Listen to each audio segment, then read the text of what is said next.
Welcome to a new edition of See What's On, Central Maine's radio arts magazine, brought to you by Community Productions and Mix 107.9. It's Sunday, October 9th, 2016. I'm your host, Dick Dyer. Each week we scour the region and highlight the new and the unique arts happenings wherever they might occur.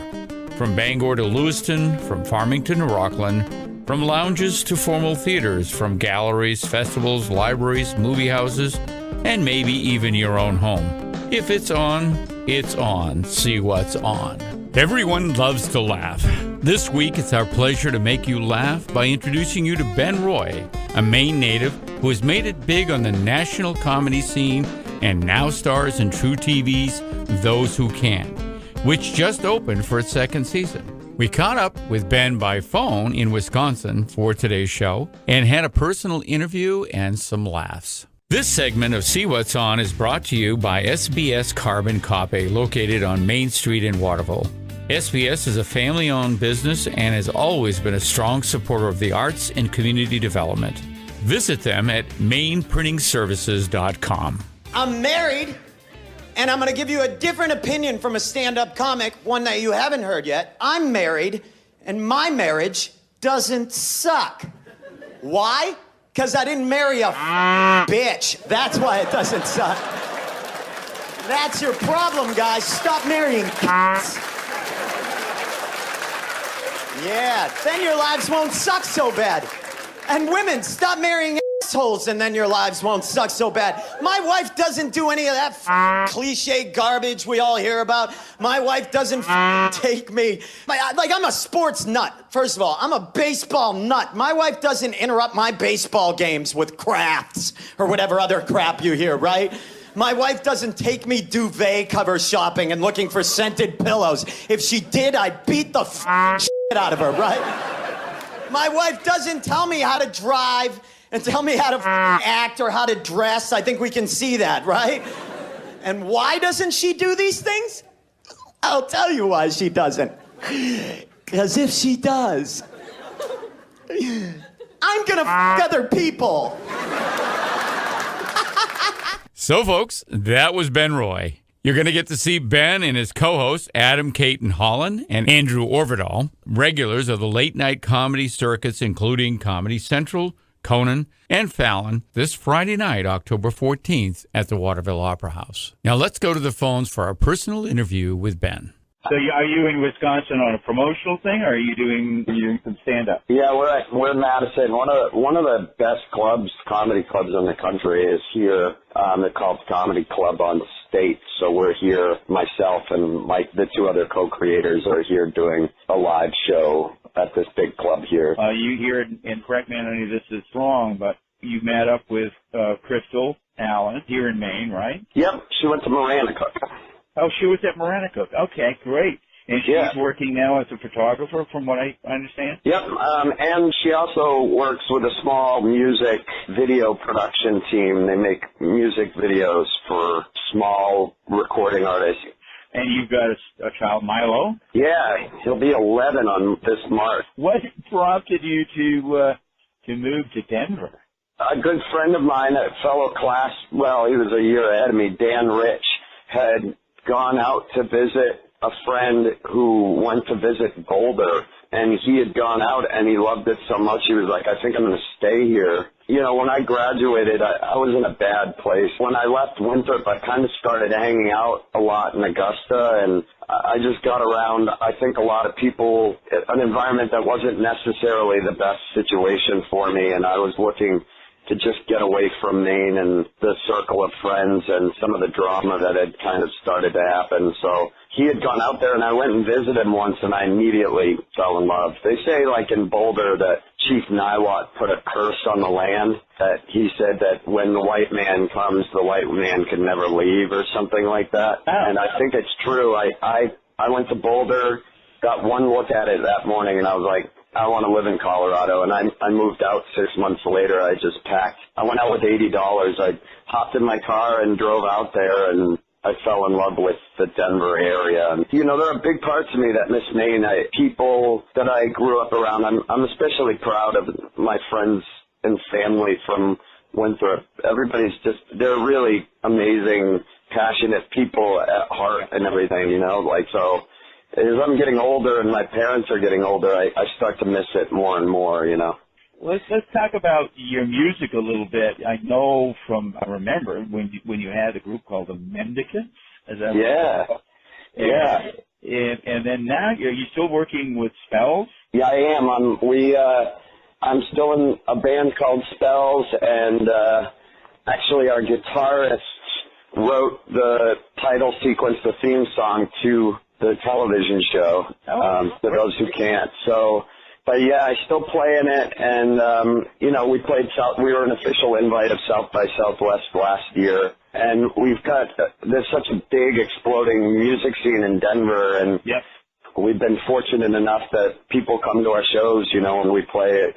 They're rowdy and packed shows, so still playing a lot, yeah. According to what I was able to read, I don't know if this is you or some of the authors of the pieces I looked at, but they refer to your style as melodic punk or vacation rock. Yeah, tell me about that. Vacation rock is just something that we came up with because we've all been in bands. I mean, that was ultimately what I wanted to do. I never wanted to do comedy. It's completely random that I ended up doing stand-up, and now I'm where I'm at. But I started playing in bands, and then after years, bands just don't work because they have there's too many egos, and people take it too seriously. So vacation rock was kind of just this attitude that everybody in the band takes, that it's about fun. This is a leisure thing. Like, let's just always be trying to have a good time and keep the vibe like we're on vacation, you know. And so we took the name, but I would say it's definitely melodic pop punk, kind of surfy feeling at points.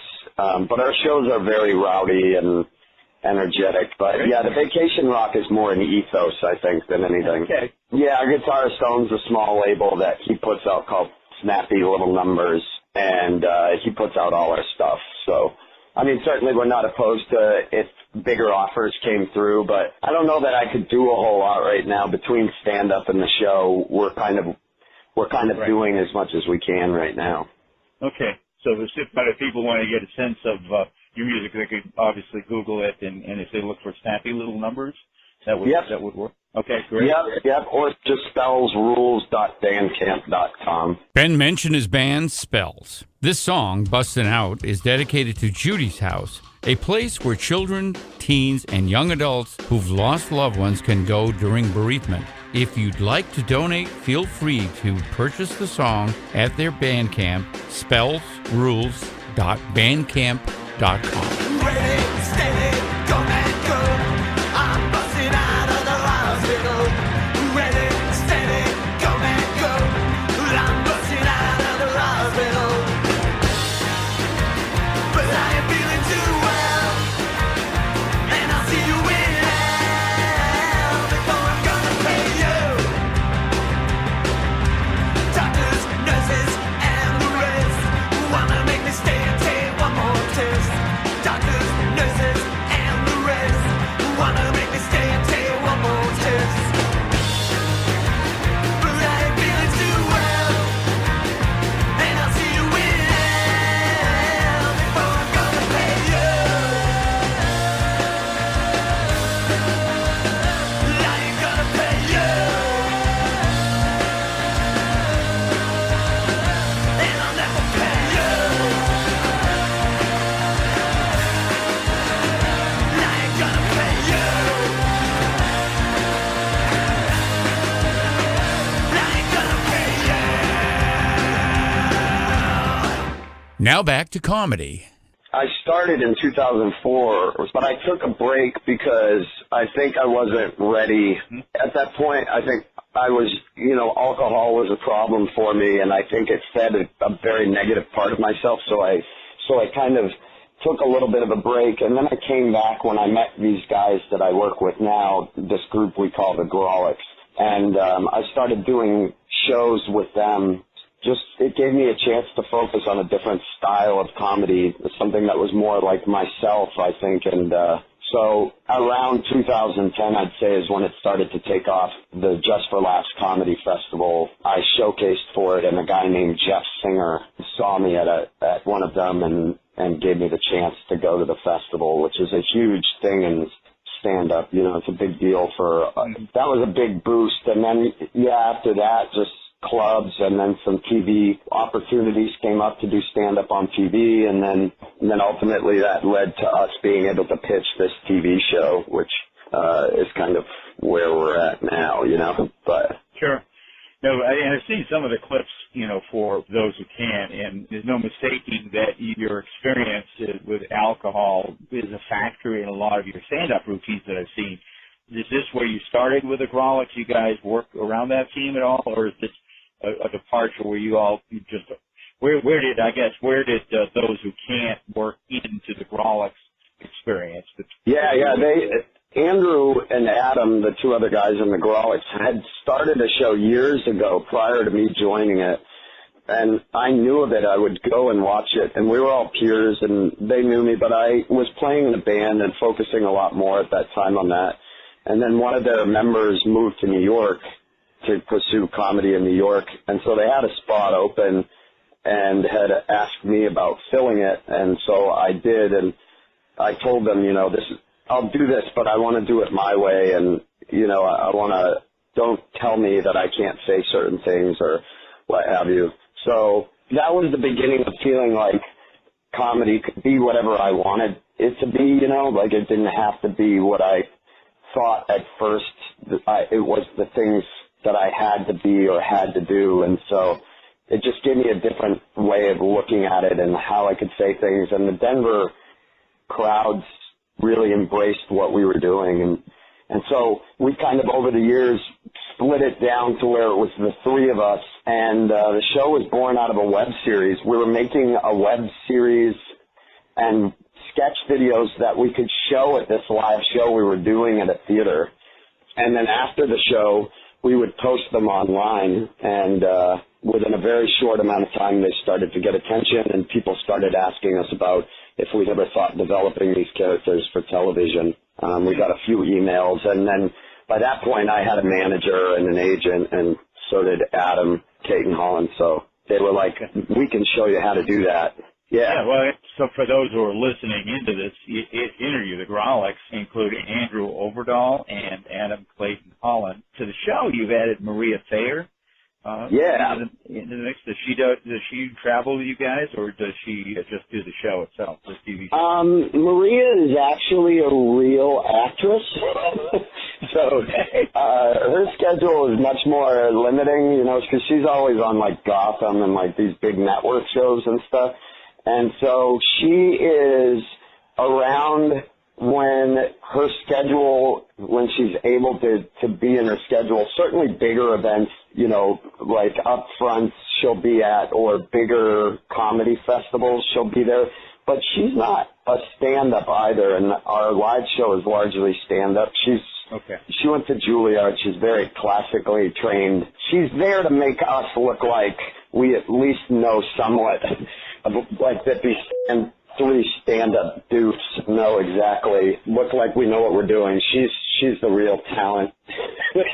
We all need a Maria in our lives. Oh yeah, she's an amazing, an even better human being too. I mean, she's like, we're fortunate that this cast is made up of people. She's so full of life and very funny and easygoing. She really like gelled with us quickly. So now let's listen to the comedy bit "Who Rescued Who" at Comedy Works by fellow cast member Andrew Overdahl. I saw one of my favorite bumper stickers recently. It's a dog's paw print, and inside the paw print it says "Who rescued who?" which is a cool, subtle way to tell your friends and coworkers, I was close to ending it, and then I got a dog.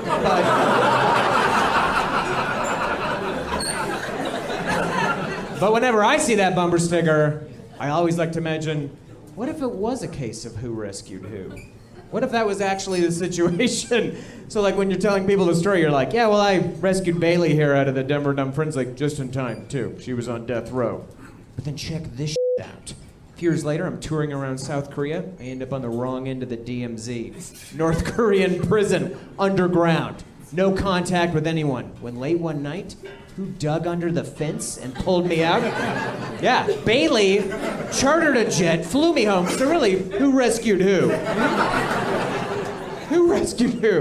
Like when you go to pass a who rescued who car, I just want to see a panicked husky at the wheel, like, oh, f***, and like their unconscious owner in the passenger seat.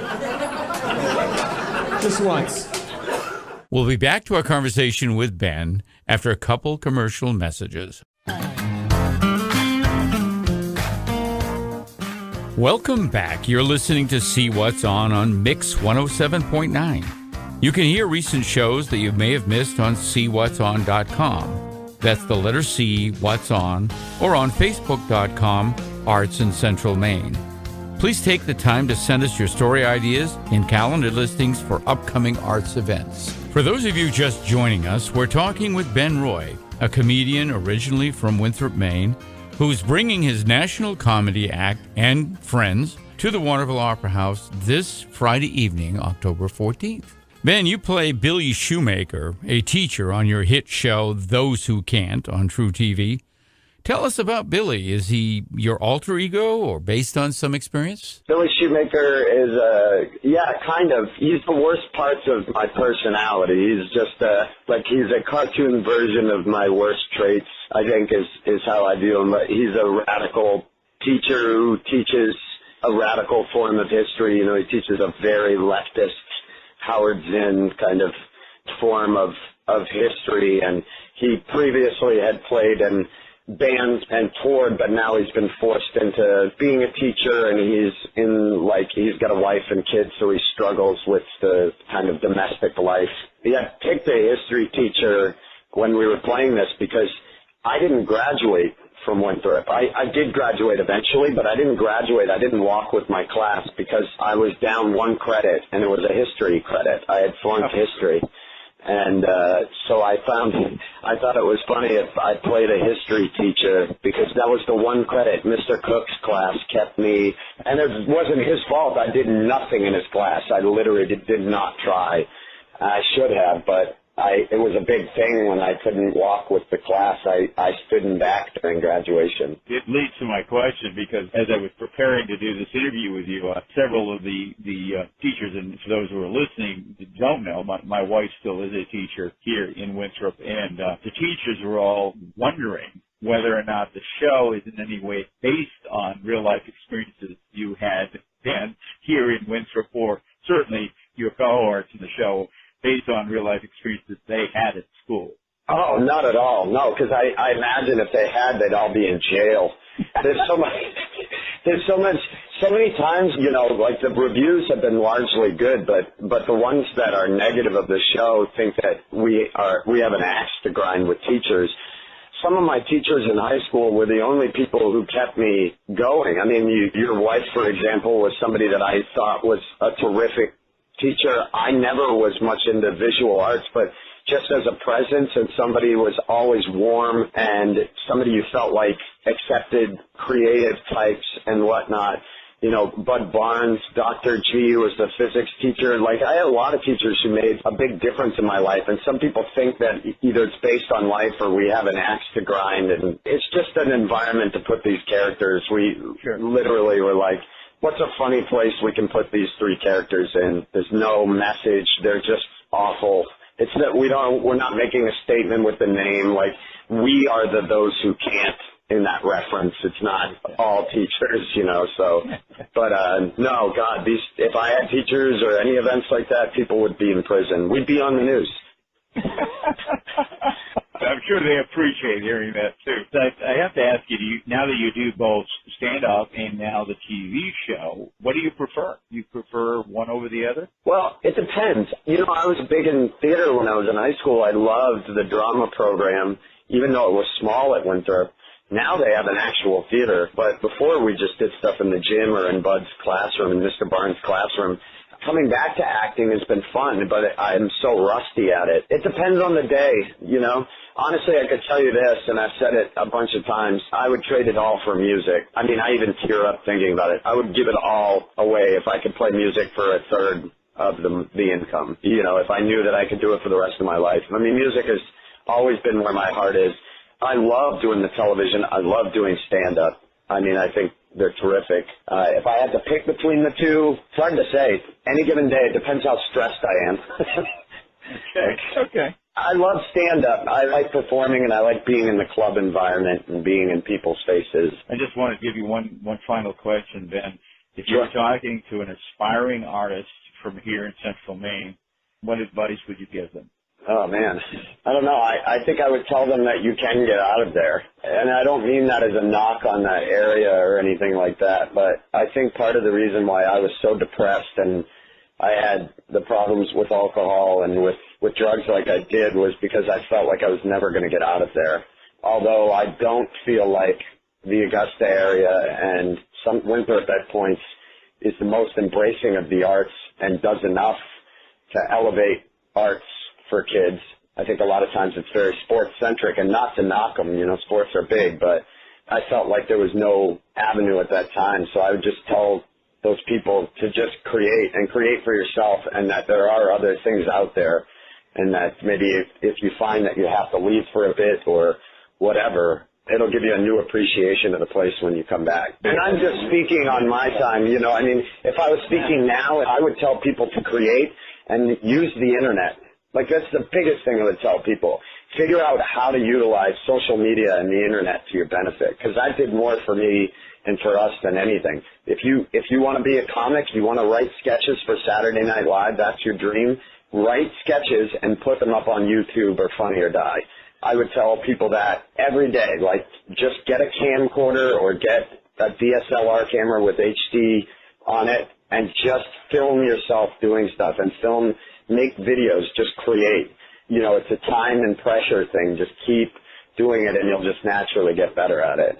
Perfect, man. Well, I know you've got to run because I've already gone way over my scheduled time with you, but I appreciate you taking the time, and it's always good to get back up with you as well. Yeah, of course, man. I was just thinking back on, like, we did the family planning commercial and stuff like that. And exactly. Yeah, we still talk about that. I was telling my wife that before. I talked to the theater person from Winthrop through Facebook, and I told him, I was like, when I'm home, if you ever want anybody to talk to the drama or theater kids about the little bit I've learned of the television industry and whatnot, making content, I'm always willing, you know. Anything I can give back to a program that did a lot for me, so. Okay, Ben, thank you so much. All right, and talk to you later. Give my best to your family. Cool. All right, Ben. Take care now. You too. Bye-bye.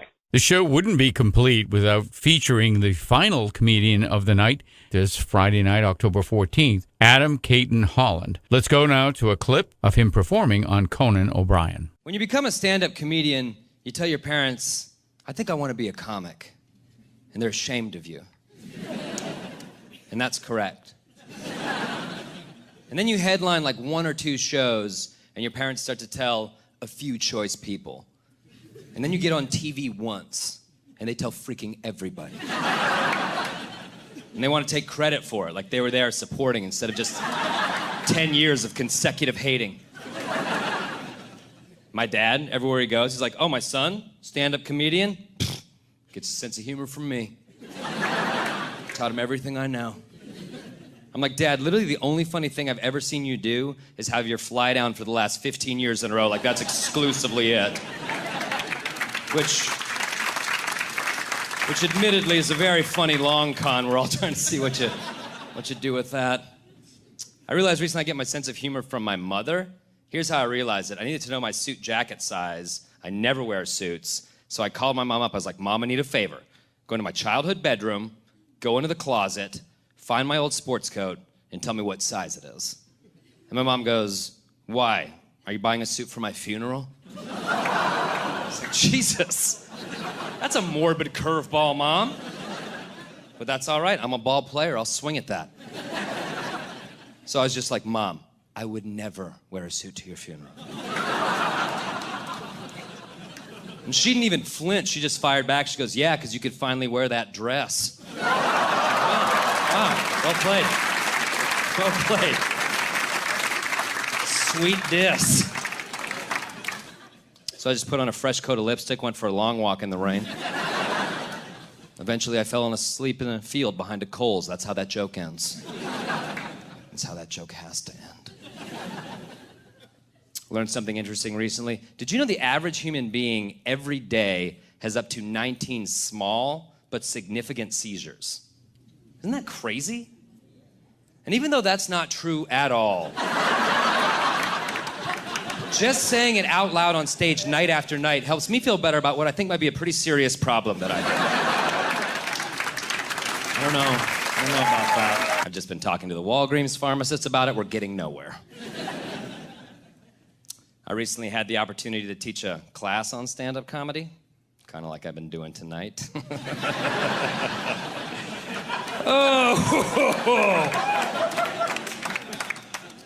It was at a school for the performing arts, and they had me in to talk about dick jokes, because that's how your tax dollars work. I don't get it. And so for the most part, I had them listen to albums of my favorite comedians. I had them write like Dave Letterman top 10 lists, so they get good at writing punchlines. And on the last day, I surprised them. I brought in a mic and a mic stand and a PA. And I was like, guess what, you guys? Stand-up comedy is happening in class today. And all the 18-year-old boys in the class were like, what are you talking about, dude? This isn't stand-up comedy. There's like 15 people in this room, and we know everybody. And I was like, yeah, welcome to stand-up comedy. Get used to exactly this forever and ever and ever. So they all got up there. They told their 18-year-old boy bro jokes. They were terrible. I hated them. And then this 14-year-old girl got up to tell a joke. And she hadn't said much the entire week. She was very quiet, a meek little girl. She got up to tell a joke. Here's the joke that she did. She put the mic in the mic stand. She cleared her throat. She went, Canadians. Give them an inch, they'll take 2.54 centimeters. I was like, what did you just say? You are the chosen one. You've been prophesized. The elders sing songs about you. I was like, that joke's incredible. That joke's so good, I wish I wrote that joke. Can I, have that joke? And she was like, well, I thought that comedians are supposed to, write their own material, right? And I was like, here's the truth of the matter. You have about 4 years till you're even allowed around a bar to perform stand-up comedy. I'm doing Conan tomorrow. I'm taking that joke. Welcome to stand-up comedy. Race you to TV, bitch!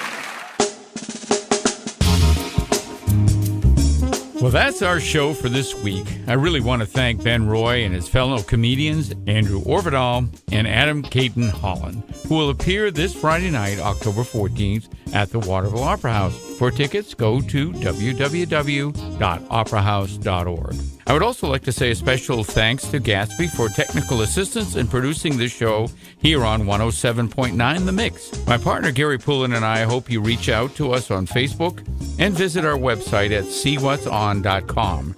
Remember, that's the letter C, whatson.com. And share that with your friends. We look forward to seeing you next Sunday for more features about the arts in Central Maine. That's it for me.